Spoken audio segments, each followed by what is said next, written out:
Bonjour et bienvenue à une autre prédication de l'Église chrétienne évangélique En Chemin.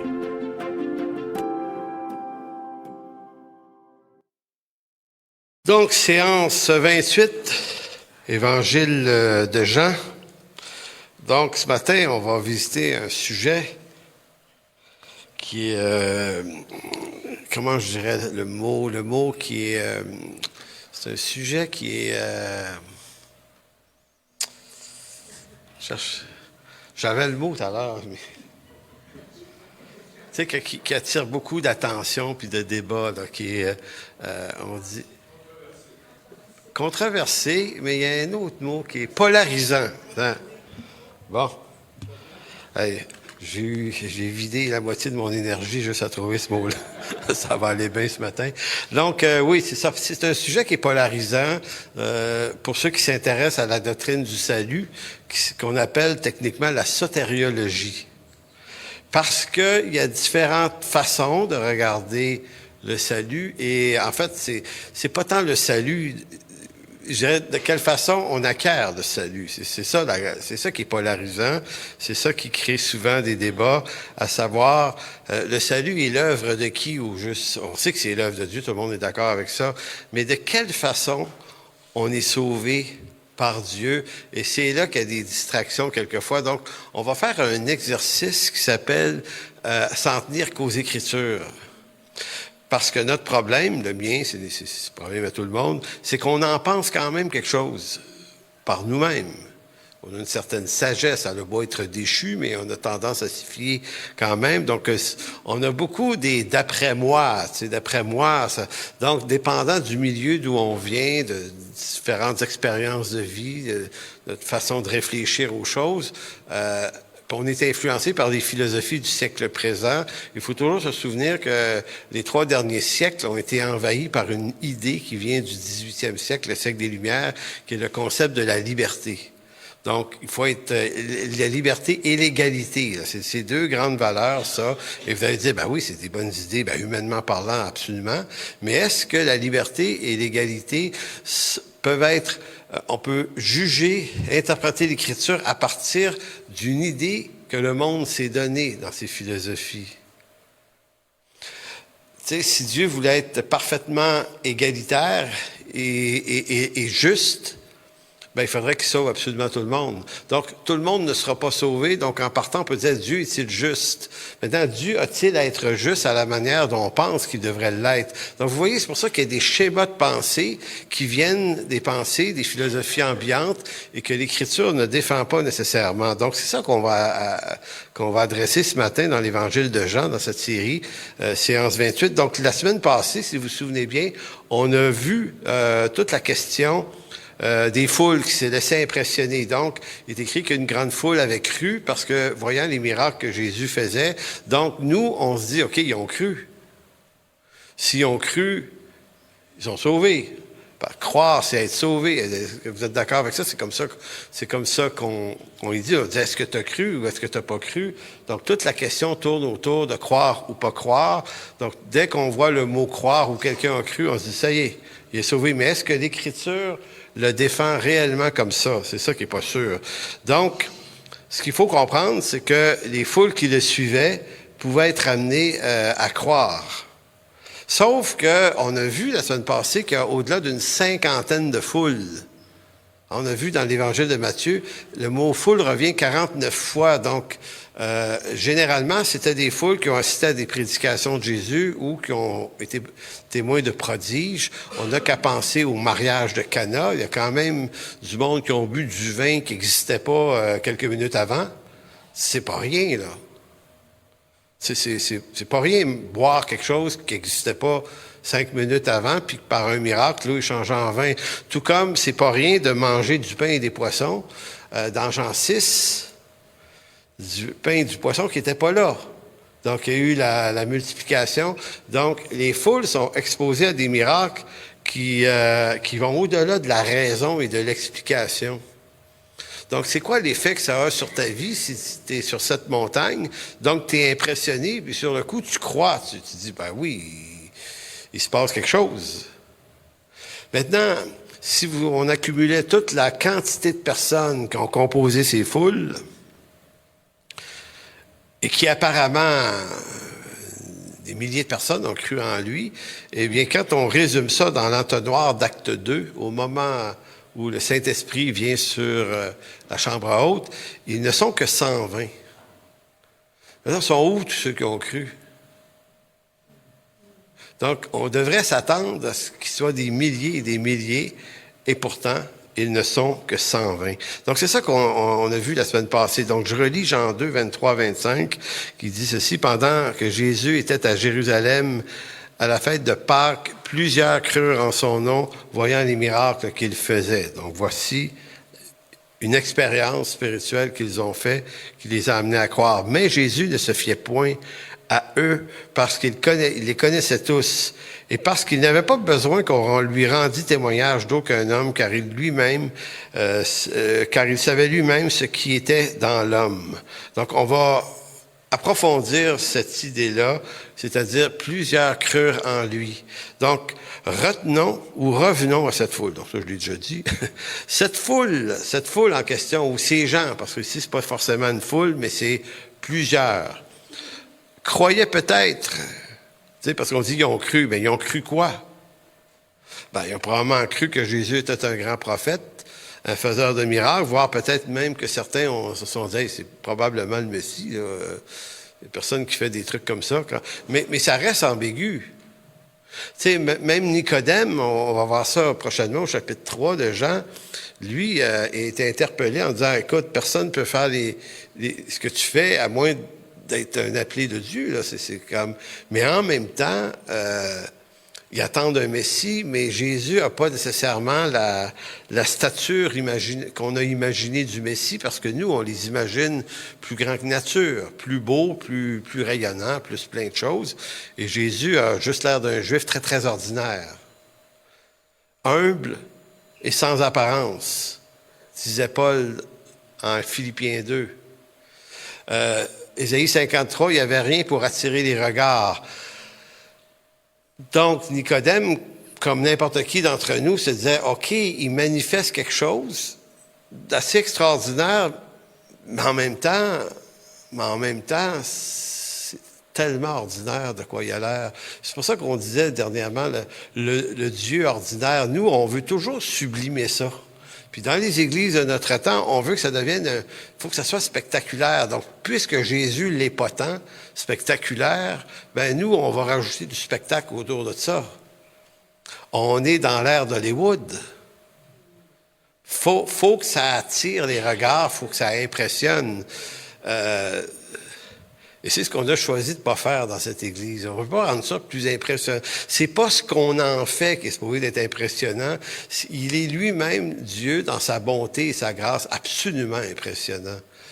Mais pas nécessairement pour frapper les regards. Donc, cette foule croyait peut-être qu'il était un grand prophète, voire le Messie. Cependant, le salut ne consiste pas à croire en Dieu par suite d'une expérience spirituelle aussi extraordinaire qu'elle puisse être. Parce que nous, c'est ce qu'on pense. On s'est dit, ça va être spectaculaire suffisamment que les gens vont être impressionnés et donc ils vont croire et donc ils vont donner leur vie à Jésus. L'homme n'est pas sauvé parce qu'il croit en Dieu. Ça, c'est un statement bien important, là. L'homme n'est pas sauvé parce qu'il croit en Dieu. Il est sauvé parce qu'il croit Dieu.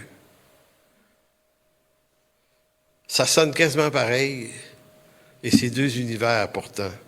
Donc l'homme n'est pas sauvé parce qu'il croit en Dieu, mais parce qu'il croit Dieu. J'ai souvenir, moi, de quand j'étais jeune dans la foi,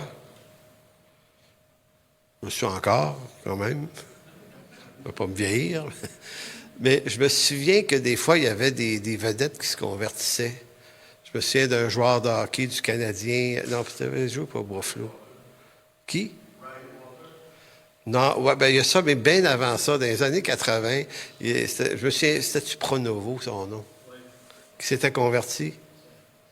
Marcel Pronovo, oui, c'est ça. Puis, bon, ben, moi, je suis content qu'il soit sauvé, là, mais il faisait faire des tournées. On se disait, c'était un joueur de hockey, donc les gens vont... Ben, pas plus. Hein? Ben oui, ils ont dit, il va venir au Seigneur. Je me souviens d'avoir assisté à Alma à un témoignage d'un ancien motard qui avait tué des gens. Fait que le gars était jeune converti, il n'avait pas compris grand-chose, mais on disait, hey, c'était impressionnant. Fait que le monde allait le voir, puis là, ça fait créer un buzz, puis des gens ont cru. Mais le problème, c'est que tous ces gens qui ont cru, on les revoyait pas.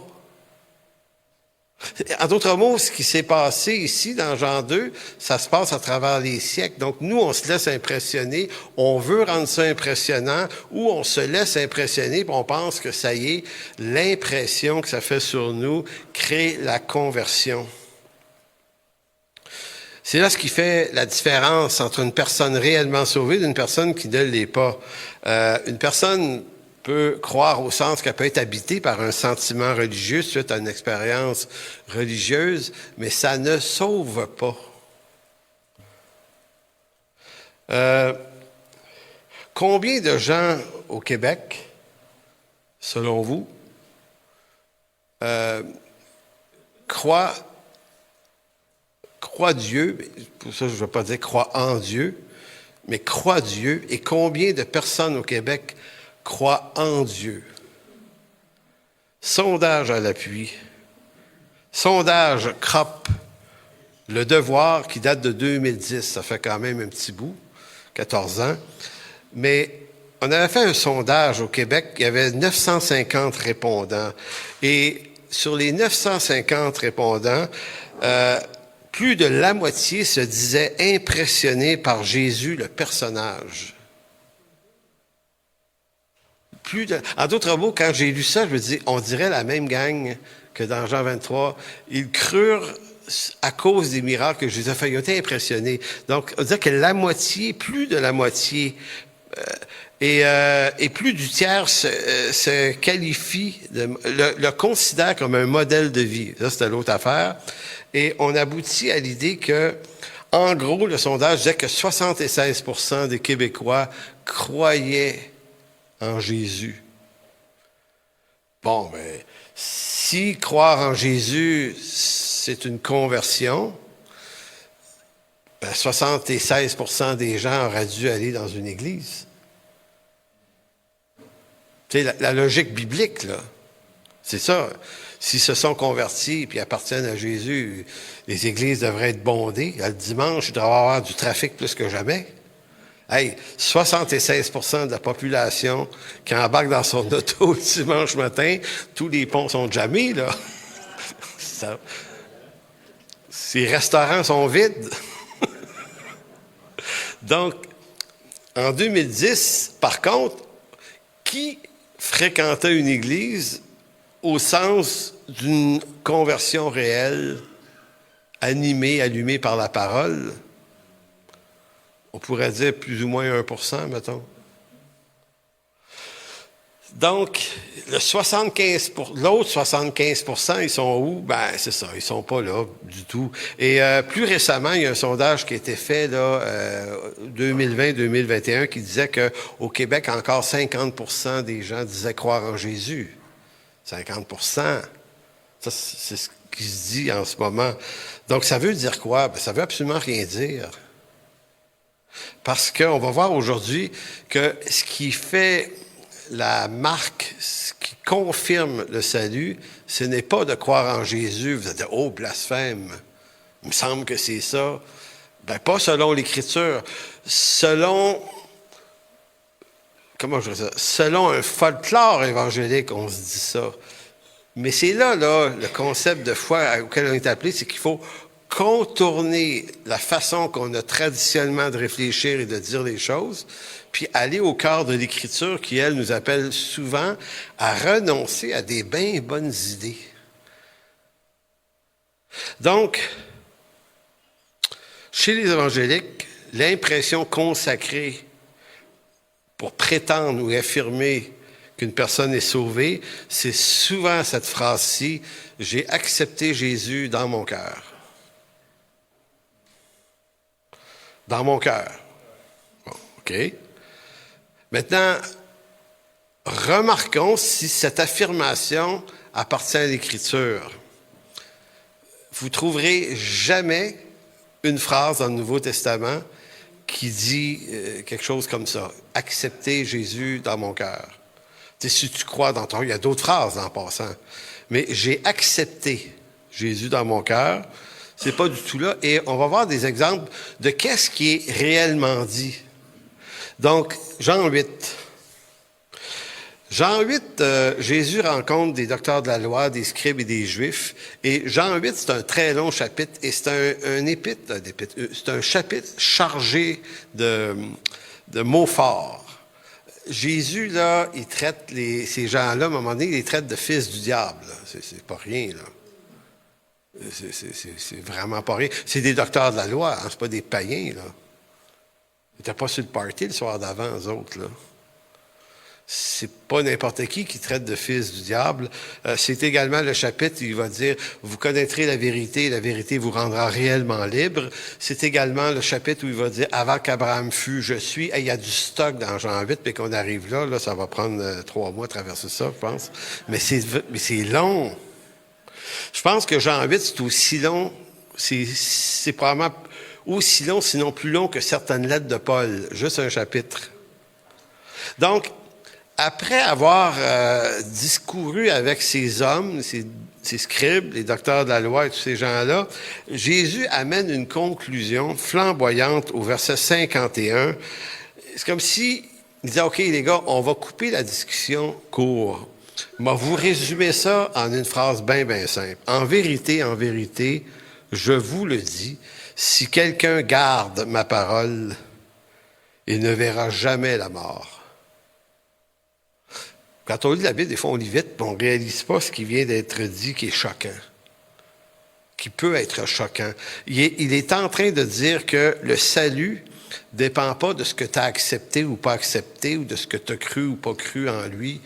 C'est celui qui garde sa parole. C'est pour ça que j'ai dit tout à l'heure, l'intention de Dieu, c'est pas qu'on croit en lui, c'est pas de croire en Dieu, ça c'est tout le monde croit en Dieu, mais c'est de croire Dieu. Puis croire Dieu, ça signifie de se croire nous-mêmes. Croire Dieu, ça incite à un renoncement à nos idées, à nos avis sur la chose. Croire Dieu, c'est croire ce qu'il a dit, c'est vivre de toute parole qui sort de sa bouche. Donc, c'est une autre game, là. Donc, le verbe garder, théréo, ici, veut dire, ça veut pas dire avoir une Bible. C'est celui qui garde ma parole. Alors, oui, moi, j'ai 8 Bibles chez nous. La gardes-tu, la parole? J'en ai même une dans mon coffre à fort. Elle, je la garde de payer plus cher que les autres. Non, théréo veut dire celui qui prend soin de. Prendre soin ou observe. Observe la parole. Donc, c'est un peu plus sérieux. Écoutez, faut l'entendre. En vérité, celui qui observe ma parole, celui qui la garde, ne verra jamais la mort. Donc, Jésus n'a pas dit, si quelqu'un m'a déjà accepté comme son sauveur, mais si il garde ma parole, parce que des gens qui ont accepté Jésus comme sauveur, moi, j'en connais des milliers, là. J'en connais vraiment beaucoup. Dans mon expérience au Saguenay, sur 21 ans, on en a-tu vu des gens accepter le Seigneur? On en a vu, là. Il y a combien de gens dans l'église là-bas? Un peu plus d'une centaine, peut-être? Mais il y a eu des centaines et des centaines et des centaines et des centaines qui ont accepté le Seigneur. Ils sont où? Ben c'est la répétition de Jésus qui a prêché à des cinquantaine de foules, ils sont 120 dans la chambre haute. Fait que si vous n'êtes pas plus que 120 dans votre église, vous êtes pareil, le même score que Jésus, c'est pas pire. Parce qu'on devrait se dire, oui, mais Jésus en personne, ça ne sera pas pareil. Hey, Jésus, Dieu incarné, hey, lui, il va avoir du résultat. Et il performe tous les miracles annoncés par les prophètes qui allaient éclairer qu'il est réellement le Messie. Tout ça, ça pointait vers lui. Il a tout fait ça et plus encore. 120 personnes au bout de l'affaire. 120. Au fond, là, c'est décevant. Tu dis, hey, Seigneur, Excuse, mais là, t'aurais dû rester chez vous. Tu sais, souffrir autant pour si peu. Non, en fait, non. Parce qu'à la Pentecôte, il y a eu des milliers de personnes qui se sont converties. Mais qu'est-ce qui fait qu'ils se convertissent? Il n'y a pas eu de miracle, à la Pentecôte. C'est l'Esprit Saint qui est venu, tout simplement. C'est l'Esprit qui vivifie. Le reste, c'est du spectacle. Et le Seigneur le sait. Dans Jean 14, 23 et 24, ça c'est dans un autre contexte. Donc, si vous connaissez votre Jean 14 aussi, c'est là où Jésus annonce qu'il va partir. Mais il dit, il y a plusieurs demeures dans la maison de mon Père, je vous ai préparé une place. Le mot demeure, il disait plusieurs demeures. Donc, nous autres, on s'imagine des maisons peut-être. Il y a différentes façons d'interpréter ça. On ne tombera pas dans ce que ça veut dire. On verra ça plus tard. Mais il essaie de les rassurer. Puis on sent que le fait qu'il part, ça crée une panique chez les apôtres. Ils se disent, va-t'en pas, reste. Ouais. Puis il dit, je m'en vais vers mon Père. Vous en connaissez le chemin. Puis là, il y en a qui disent, le chemin n'est pas trop clair. Oui, il dit, je suis le chemin, la vérité et la vie. Jean 14, 6. Puis l'autre, Philippe, un peu plus loin, ouais, mais montre-nous le Père. Tu sais, nous autres, tu sais, c'est comme... Moi, j'entends comme si Philippe voulait dire, « OK, Jésus, on t'a vu faire des affaires vraiment étonnantes, là, c'est clair. Mais il me semble que toi, là, t'es ordinaire un petit peu. Tu sais, tu manges comme nous, faut que tu dormes, des fois, tu es fatigué. Jésus allait faire pipi, hein, vous saviez ça? Ça vous choque-tu de l'apprendre? Des fois, il se pognait un arbre, là, quelque part, il dit, les gars, excusez. Ah oui, mais qu'est-ce que vous pensez? C'est un corps d'homme. Fait que c'est ça. Fait qu'eux autres, tu sais, Philippe se dit, ouais, tu sais, Seigneur, on a déjà fait pipi ensemble sur le bord d'un buisson. Fait que t'es tellement un homme que... Montre-nous le Père. Tu sais, un level plus haut. Montre-nous. Tu sais, c'est une façon de dire, je veux être impressionné. Je veux tomber en mode mégodasse. Là. Ah ouais, montre-nous le Père. Et là, Jésus de répondre l'affaire la plus... il dit, Philippe, qui m'a vu, a vu le Père. Il dit, comment demandes-tu, montre-nous le Père? Moi, je me mets à la place de Philippe, je dis, boy, OK. Écoutez, c'est une déconstruction de nos fantasmes. C'est pour ça que les fabricants de fantasmes aujourd'hui dans les églises qui veulent fabriquer du spectaculaire, plus capables. La foi, là, puis la vie chrétienne, là, elle est superbe, elle est belle, elle est riche quand on garde ça comme c'est, ordinaire. Dans la persévérance. Donc, c'est dans ce contexte-là de Jean 14 qu'au verset 23, encore une fois, après les avoir rassurés, puis dire, écoutez les gars, je vous laisse pas seul, je ne serai pas orphelin, tout ça, Jésus lui répondit, si quelqu'un m'aime, il gardera, téréo encore, le verbe garder, il gardera ma parole et mon Père l'aimera, nous viendrons à lui et nous ferons notre demeure en lui. Souvenez-vous, verset 2. De Jean 14, je dis, il y a plusieurs demeures, monnaie dans le grec, dans la maison de mon Père, il y a plusieurs demeures, je vous ai préparé une place, et ici, Jésus va dire, et mon Père l'aimera, nous viendrons à lui et nous ferons notre demeure. C'est le même mot.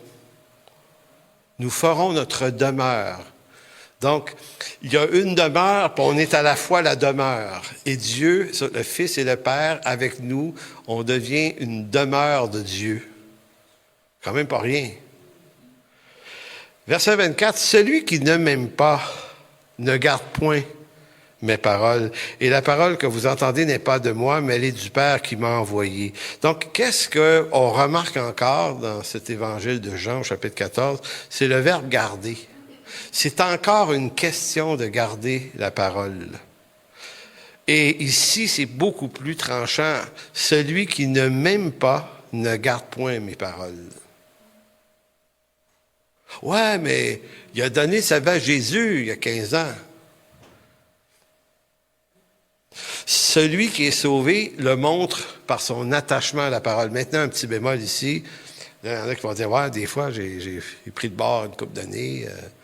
Oui, mais la différence entre un croyant et un incroyant, c'est que l'incroyant peut faire une expérience spirituelle et avoir une espèce de conversion superficielle qui n'en est pas vraiment une.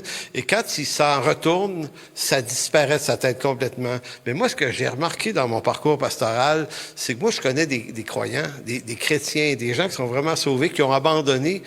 Mais quand on leur parle, ils ont abandonné, mais ils ont toujours su que Christ était là.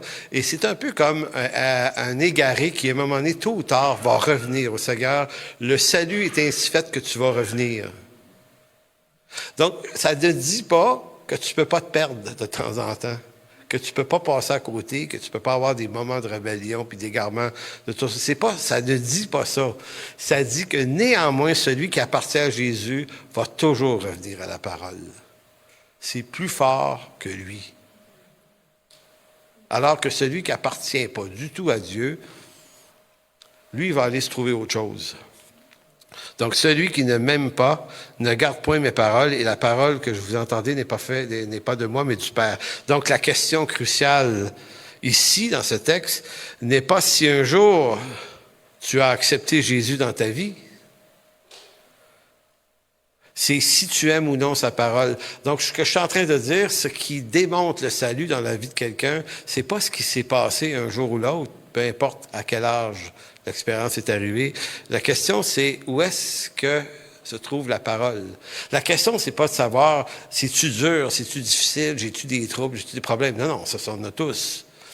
Mais si on revient de toute façon à la parole, parce que c'est ça qui est important. Puis revenir à la parole, comme je veux dire, c'est pas aller s'acheter une Bible. C'est réapprendre à vivre de cette parole. Si on aime la parole, bien, on apprend à aimer ce que la parole nous demande de vivre. Si on aime la parole, on aime l'Église de Jésus-Christ. On aime les frères et les sœurs. C'est ce que Jean va dire dans sa lettre. Si on aime Dieu, puis aimer Dieu, faut sortir ça du concept qu'on a au 21e siècle aujourd'hui, ouais, c'est ça. Nous, aimer, c'est ressentir des émotions très, très fortes, alors que dans l'Écriture, l'amour, c'est plutôt un geste. C'est un geste de sa volonté. C'est choisir d'eux aussi. Je suis pas en train de vous dire qu'il n'y a pas d'émotion dans ça, mais je suis en train de vous dire que ça ne se résume pas à une simple émotion. Vous savez, on aime nos conjoints, on ne leur ramène pas des fleurs à tous les jours. On ferait faillite. On n'est pas toujours dans l'émotion de la chose. Des fois, on ne l'est pas pendant un grand bout de temps, mais ça veut pas dire. Mais aimer quelqu'un, c'est quand même choisir d'être là, de toute façon. Donc, un autre texte dans Jean 17, verset 6.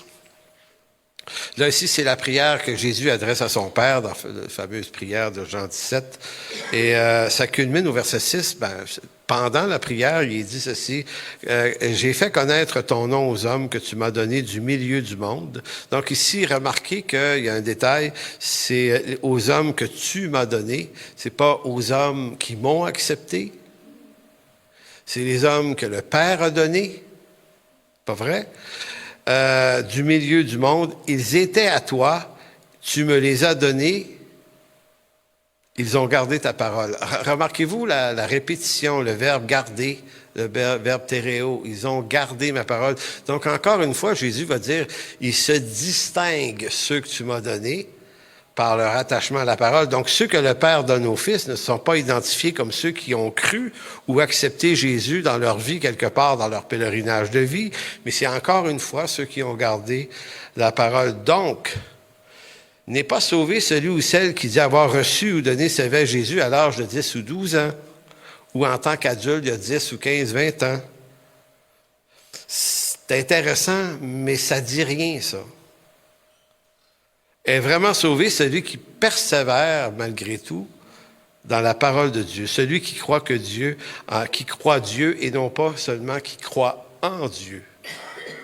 Parce que croire en Dieu, une majorité de Québécois croient en Dieu, mais qui croit Dieu, Ça, il y en a beaucoup moins. Donc, c'est aussi un petit peu, puis là, c'est un peu décapant ce que je vais vous dire, mais il faut se le dire pareil.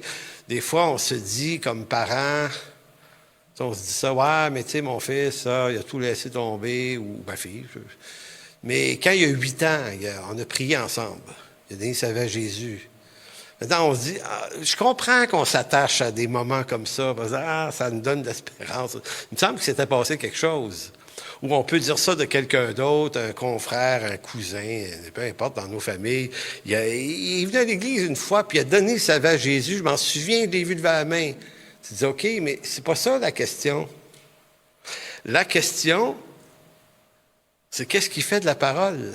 Parce que Jésus nous dit que le signe, ce qui marque l'appartenance à Jésus-Christ, c'est ce qu'on fait de la parole.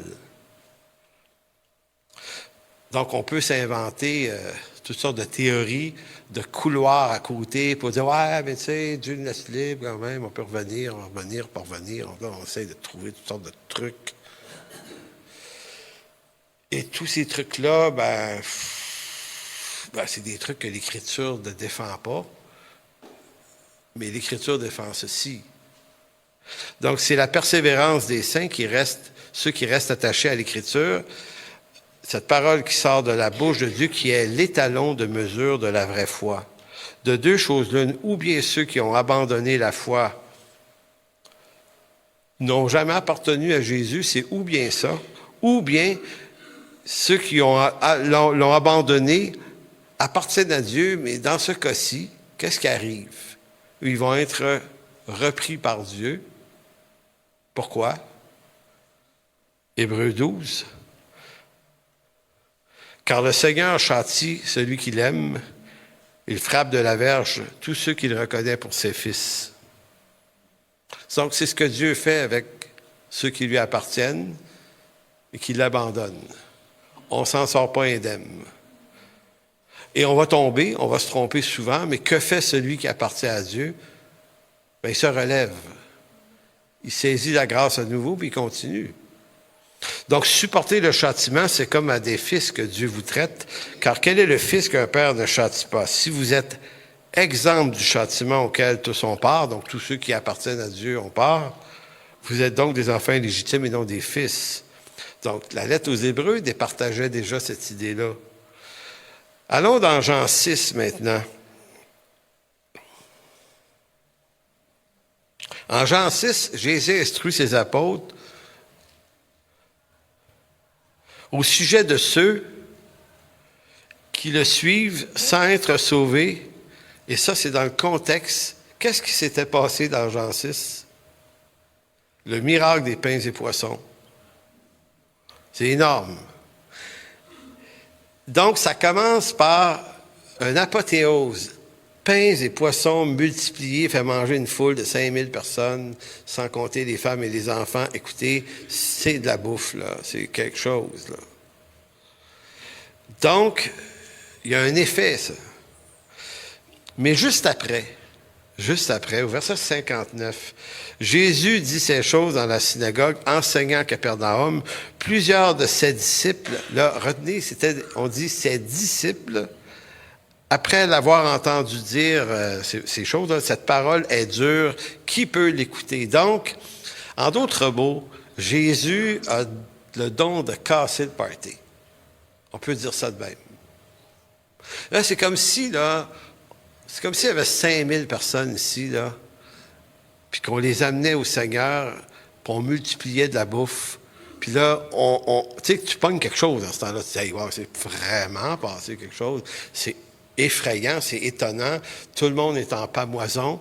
Et là, nous, ce qu'on ferait naturellement, on voudrait garder ça, là. C'est, hey, les anciens, les pasteurs, dites pas trop de niaiseries, on veut pas perdre le momentum. Dites rien qui pourrait déranger. Ah, c'est pas ce que Jésus fait. Il croit pas. Il croit à ce qu'il fait lui, mais il ne croit pas à la foule qui est devant lui. C'est ça, Jésus. Il sait, c'est comme il dit dans Jean chapitre 2, il sait ce qui est dans le cœur de l'homme, donc il ne se fie pas à eux. Mais il y a une chose que Dieu sait probablement, c'est que nous, on se fie à nous. Fait qu'on a l'impression que le Seigneur dit, bon, là, ils ont un peu trop d'enthousiasme pour pas grand-chose. Parce que cette foule-là est peut-être impressionnée, mais elle n'a rien compris. Fait qu'il a cassé le party par des paroles dures au point que certains de ses disciples ont dit hey, « Qui peut l'écouter? » Moi, là, si j'étais l'organisateur des tournées de Jésus, là, moi, je me connais, là. Je suis fou de même. J'aurais été voir Jésus, j'aurais dit « Jésus, calme-toi, là. Quand on a du succès, ça va être bon pour les dîmes, cette affaire-là. On va s'acheter un gros bâtiment, le gros kit. Calme-toi, Jésus. C'est quoi cette façon que tu as de faire quelque chose de spectaculaire, d'impressionnant, puis après ça, tu casses tout. Qu'est-ce que c'est ça? Repens-toi. Non, mais vous voyez, c'est comme si on disait hey, Jésus, il me semble qu'il... Tu sais, nous, on te suit parce qu'on veut régner, on veut...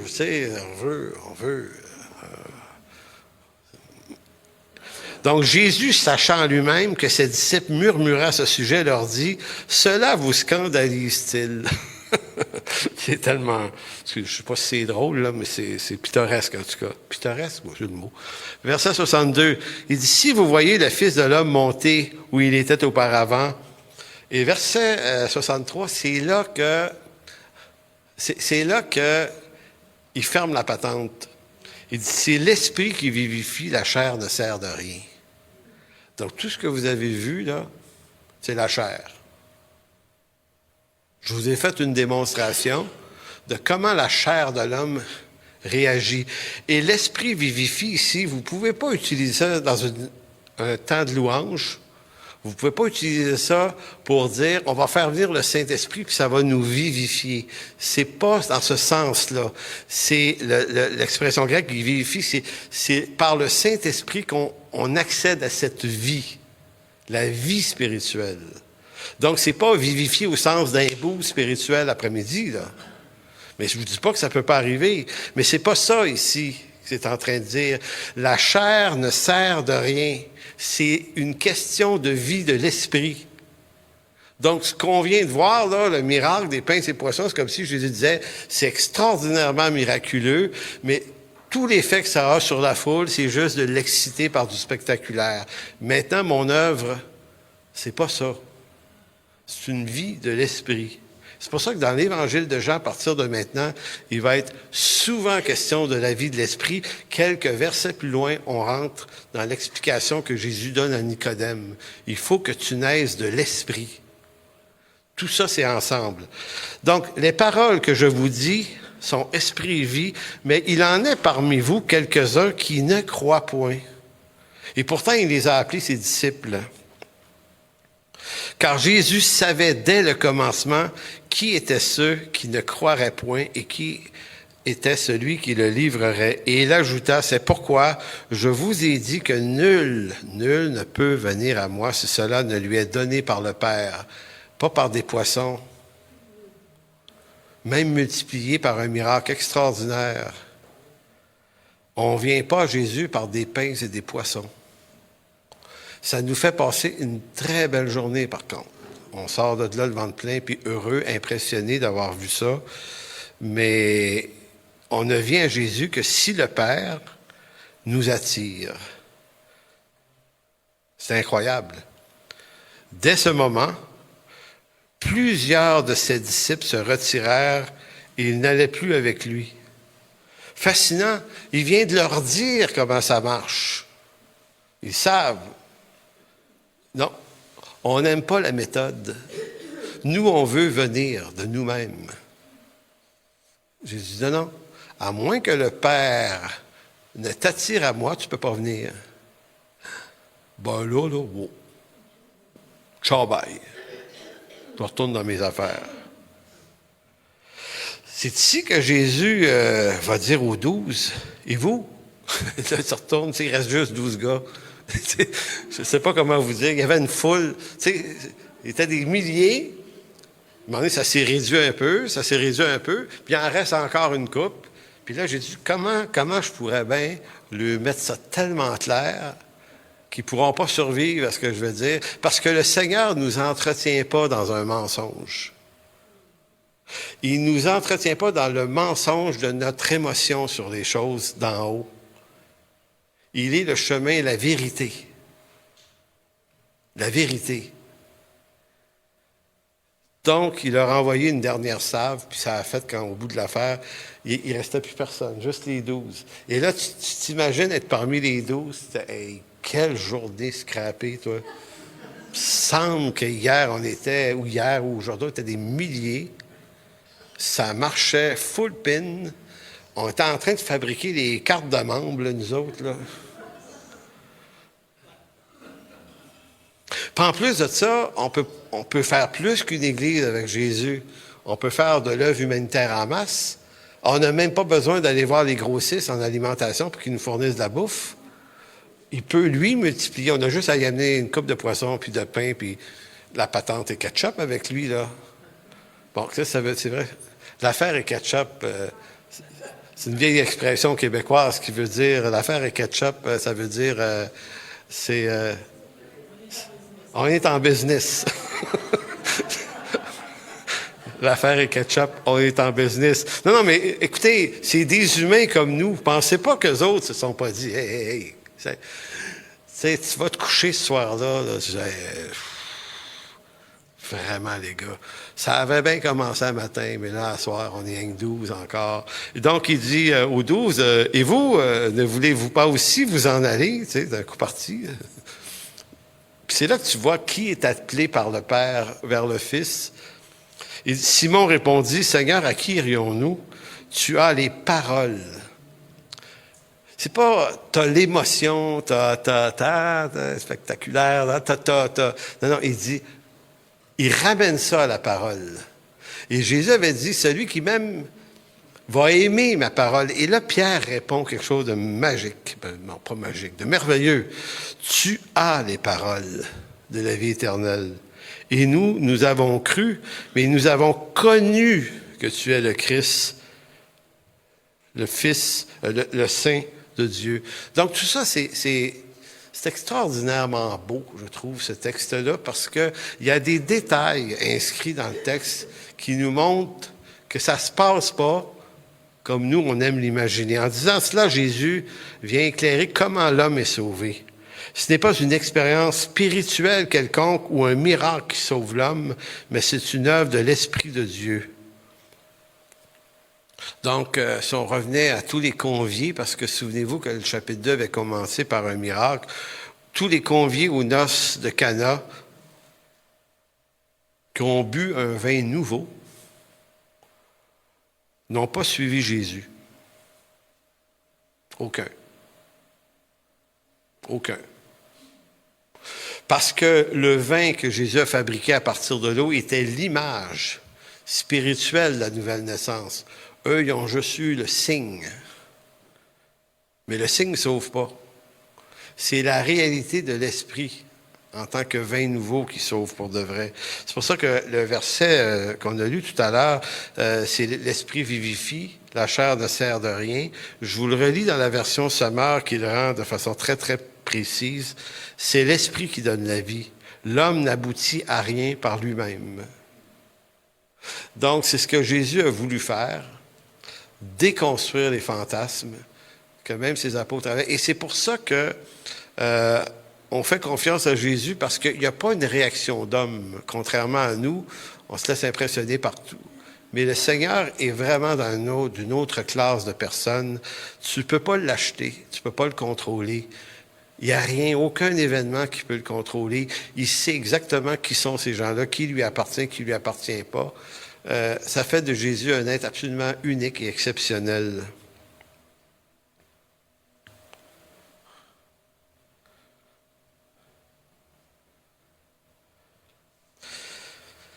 On va terminer en conclusion, et on va faire d'ailleurs le cantique tout à l'heure.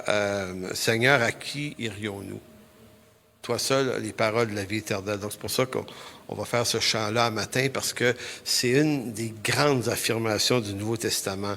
Et ça dit non seulement le raisonnement de Pierre, parce que c'est Pierre qui a dit qui a affirmé ça, repose sur une idée extrêmement juste, c'est-à-dire, Seigneur, à qui irions-nous? Tu as les paroles de la vie éternelle. Mais ce que ça montre, c'est que le salut relève de la grâce de Dieu et ceux qui sont sauvés se remarquent par leur attachement à la parole de Dieu. Donc, ceux qui sont sauvés ne se reconnaissent pas par la quantité de charisme qu'ils pourraient avoir.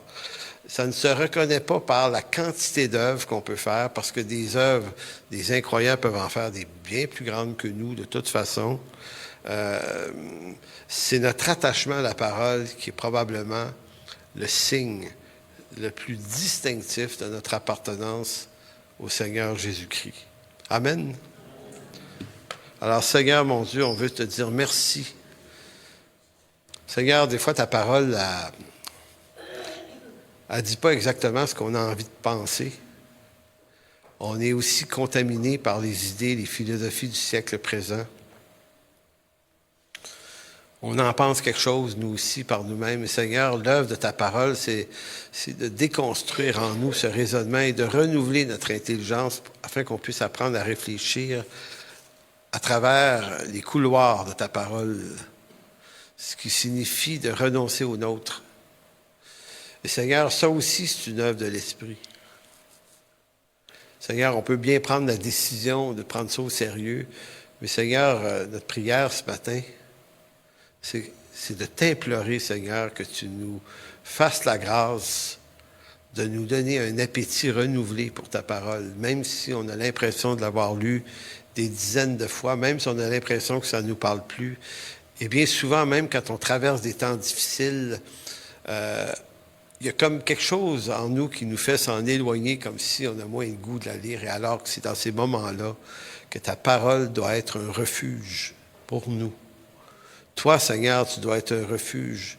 Et souvent, Seigneur, on a l'impression que tu n'agis pas, parce que ton inaction nous laisse penser à ton absence alors que tu agis, Seigneur.